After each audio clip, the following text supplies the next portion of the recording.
కేటీఆర్ని ఈ formula car రేస్లో A1గా కూడా చేర్చారు. అండ్ అలాగే ఓఆర్ఆర్కి సంబంధించినటువంటి అవకతవకలు కూడా జరిగాయని చెప్పేసి రేవంత్ సర్కార్ సిట్ కమిటీని ఏర్పాటు చేసి కేటీఆర్ని దాంట్లో కూడా A1గా చేర్చాలన్నటువంటి ఊహాగానాలు అయితే వినిపిస్తూ ఉన్నాయి. ప్రస్తుతం మనం బీఆర్ఎస్ ఆఫీస్ వద్ద ఉన్నాము. సో ఇక్కడ కొంతమంది బీఆర్ఎస్ శ్రేణులు, బీఆర్ఎస్ పార్టీ అభిమానులు కూడా ఉన్నారు.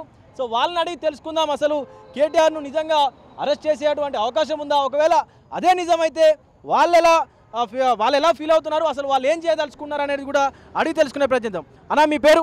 నరసింహారెడ్డి. నరేందర్ రెడ్డి గారు ఒక ఉద్యమం టైపు నాయకుడు. ఆయన ప్రజలు అంటే ఆయనకు ఎంతో ప్రేమ. ప్రజలకు ఏ అన్యాయం జరిగినా వెనకపోడు.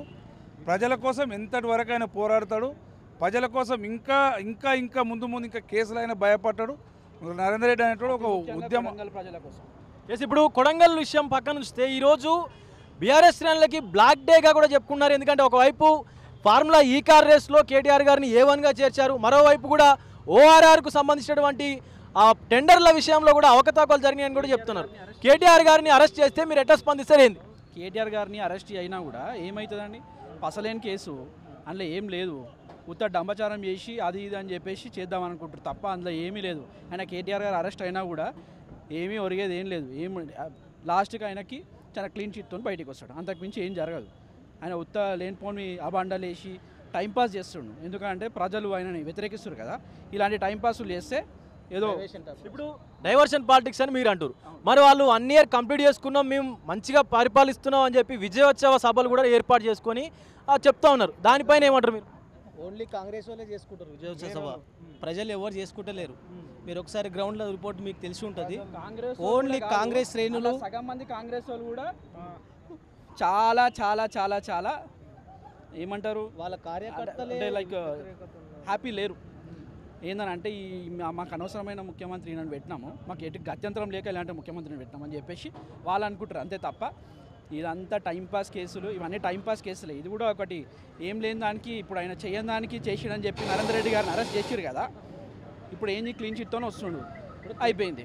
క్లీన్ చిట్ వస్తుంది ఆయన కూడా. నరేందర్ రెడ్డి గారిని ఆయన కూడా ఈరోజు బయటకు వస్తున్నారు. ఇంకొకటి, కేటీఆర్ గారిని 55 కోట్ల రూపాయలు వేరే సంస్థకు, అంటే ఒక ప్రైవేట్ సంస్థకు మళ్లించారు అని చెప్పేసి కూడా ఆ కేసులో పేర్కొని A1గా చేర్చారు. దీనిపైన ఎట్లా అంటారు అసలు, మీరు ఏమనుకుంటారు? 700 కోట్లు ఉల్టా రెవెన్యూ వచ్చిందని చెప్పేసి ఆల్ ఇండియా సర్వే సంస్థ చెప్పింది. ఏమని, 700 కోట్లు మీకు ఈవెంట్ చేయడం వల్ల 700 crores మీకు ప్రాఫిట్ అయినాయి స్టేట్కి.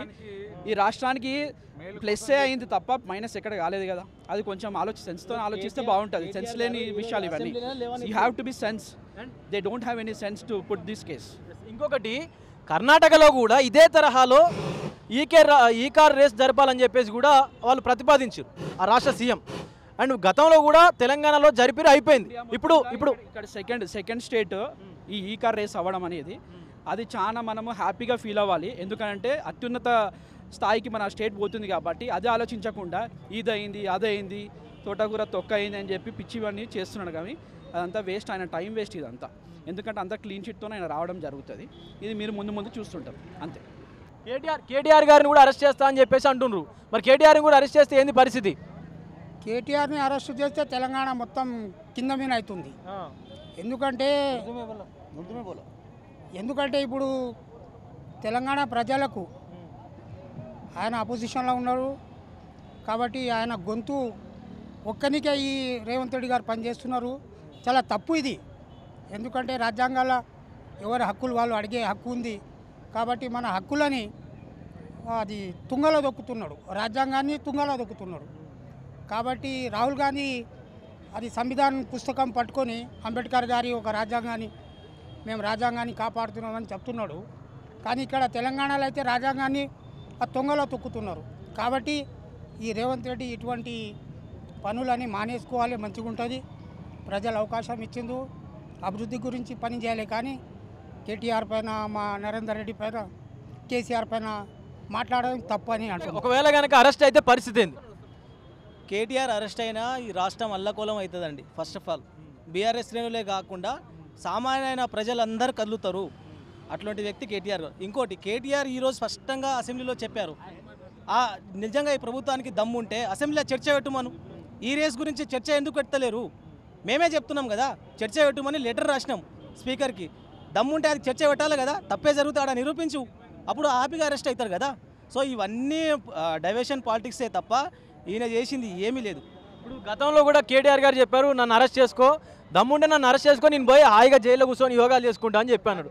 ఒకవేళ అరెస్ట్ చేస్తే పరిస్థితి ఏంటంటారు నిజంగానే? ఖచ్చితంగా అదే జరుగుతుంది. ఒకవేళ అరెస్ట్ అయితే కేటీఆర్ గారు మంచి హ్యాపీగా వచ్చి పాదయాత్ర ఎక్కుతాడు, ఇమీడియట్గా పాదయాత్ర చేసి ఖచ్చితంగా మళ్ళీ నెక్స్ట్ టైం అంటే నెక్స్ట్ ఎలక్షన్లో ఈ యొక్క బీఆర్ఎస్ ప్రభుత్వాన్ని ఏర్పాటు చేసేటువంటి పరిస్థితి అయితే ఉంటుంది అరెస్ట్ అయితే? ఎందుకు ఉండదండి, డౌట్ ఎందుకండి? నెక్స్ట్ టైం కాదు, ఇప్పుడు రేపు ఎలక్షన్ పెట్టినా కానీ 100% టీఆర్ఎస్ ప్రభుత్వం వస్తుంది, బీఆర్ఎస్ ప్రభుత్వం వస్తుంది. దాంట్లో అందరు ప్రజలు కేటీఆర్ని భరోసా చేస్తున్నారు. కేటీఆర్ గారిని ఖచ్చితంగా ముఖ్యమంత్రి చూద్దామని కంకణం కట్టుకొని రాష్ట్ర ప్రజలందరూ వెయిట్ చేస్తున్నారు. ఎస్, ఇది పరిస్థితి. ఒకవేళ కనుక కేటీఆర్ గారు కనుక అరెస్ట్ అయితే ఆయన వెంటనే బయటకు వచ్చిన తర్వాత పాదయాత్ర చేస్తారు. దెన్ ఆఫ్టర్ ఖచ్చితంగా తెలంగాణలో మళ్ళీ బీఆర్ఎస్ ప్రభుత్వాన్ని ఏర్పాటు చేస్తామని చెప్పి కూడా బీఆర్ఎస్ శ్రేణులు అయితే బలంగా నమ్ముతున్నారు, అలాగే బలంగా చెప్తున్నటువంటి పరిస్థితి అయితే కనిపిస్తూ ఉంది. కెమెరామెన్ అజర్తో విజయ్, తొలి వెలుగు, బీఆర్ఎస్ భవన్ నుంచి. అసలైన తొలి వెలుగు. ఫాలో వాట్సాప్ @తొలి వెలుగు official.